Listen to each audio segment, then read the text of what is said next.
Chapter 1. Milk Run, My Ass. The Mara purred like a satisfied jungle cat in the silence of space, her engines ticking softly as they cooled from the last hyperspace jump. Kael Arden kicked his feet up on the dash, a smirk playing on his lips as he stared at the swirling nebula outside. He was the picture of roguish confidence. Leather jacket draped over his chair, hair artfully tousled, totally intentional, not space wind, and boots caked in just enough grime to make him look like he'd seen some things. His coin flipped lazily through the air, catching the faint glow of the cockpit screens before landing with a sharp snap in his palm. "Kael," came a smooth, slightly exasperated voice from the ship's comm system. "You're doing that thing again." "What thing?"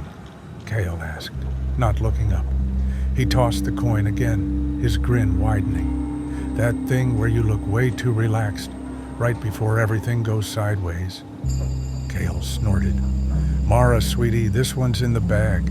No crazy standoffs, no dramatic escapes, just a quick pickup and an easy payday." "Every time you say easy payday," Mara replied, her tone dripping with sarcasm, "I end up scrubbing plasma burns off the hull." Kael flicked the coin toward the dashboard, where it bounced once and spun in a lazy circle before settling tails up. He leaned back, lacing his hands behind his head. "You're such a buzzkill, you know that? Where's the fun in life if you don't take a few risks?" "Let's see," Mara mused, her voice crackling slightly through the comm. "Oh, right. Fun is a concept reserved for people who don't drag sentient starships into their dumb decisions." Kael laughed, shaking his head as the viewport's HUD lit up with the image of Driftward Station, an orbital monstrosity silhouetted against a dying red star. The station was a patchwork of rusted metal, mismatched plating, and neon signs that flickered like they were about to give up entirely. It looked like someone had tried to build a luxury liner out of spare parts, then abandoned it halfway through and said, "Hey, good enough." "Home sweet home," Kael muttered, tapping a few buttons on the console. The Mara gave a soft whine of protest as she adjusted course. "I feel dirty just looking at it," Mara grumbled. "You couldn't pick a more reputable job? Like, I don't know, literally anything else?" Kael shot her a cocky grin. "Reputable doesn't pay as well. And come on, look at the character this place has. It's like a neon graveyard. I bet they've even got one of those bars where the floors stick to your boots." "Oh, joy," Mara deadpanned. "I'll prep the escape route. You're going to need it." The docking bay was a symphony of chaos. Grease-streaked workers arguing over busted fuel lines, clanging tools echoing from every direction, and the faint hiss of leaking steam vents, adding a nice ambiance of impending doom. Kael stepped off the ramp, straightening his jacket and taking in the scene with a whistle. "Now this," he said, gesturing at the mess around him, "is why I love this job." "No, you love this job because you've got bad taste," Mara chimed in over his earpiece. "Focus, Kael. The cargo's in hangar D12. No distractions, no heroics, and definitely no bar tabs." Kael grinned. "Bar tabs? Pfft. What kind of guy do you take me for? The kind who owes me 3 months' worth of engine repairs because of a friendly bet with a Trinaxian spice dealer." Kael winced. "Okay, one time. That was one time." He weaved through the crowd like a man who belonged, blending into the chaos, even as his presence turned a few heads. It wasn't that Kael was flashy. He wasn't the cape-wearing type anymore. But there was something about his easy confidence that made people look twice. It was either the confidence or the fact that he was humming off-key to an old Terran pop song no one else knew.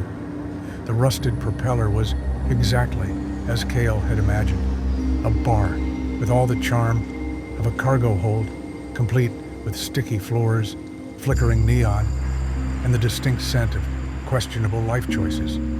His contact, a wiry man with glowing cybernetic eyes, was hunched over a booth in the corner, his fingers twitching nervously. "Kael Arden," the man said, as Kael slid into the seat across from him. "That's me," Kael replied, flashing his best grin. "Charming rogue, ace pilot, and deliverer of shady goods. You've got my cargo?" The man glanced around like someone was about to lunge out of the shadows. "You're late." "I prefer dramatically timed." Kael leaned back, casually propping his boots on the table. "Let's talk business." The man slid a datapad across the table. "Hangar D12, 1 crate, no questions." Kael arched an eyebrow. "You realize saying no questions is just asking me to ask questions, right?" The man glared at him, his cybernetic pupils narrowing. "Just get the job done, and watch your back. People want this cargo." Kael grinned, flipping the datapad in his hand. "People always do." Hangar D12 was dimly lit, the kind of place that made you double-check every shadow.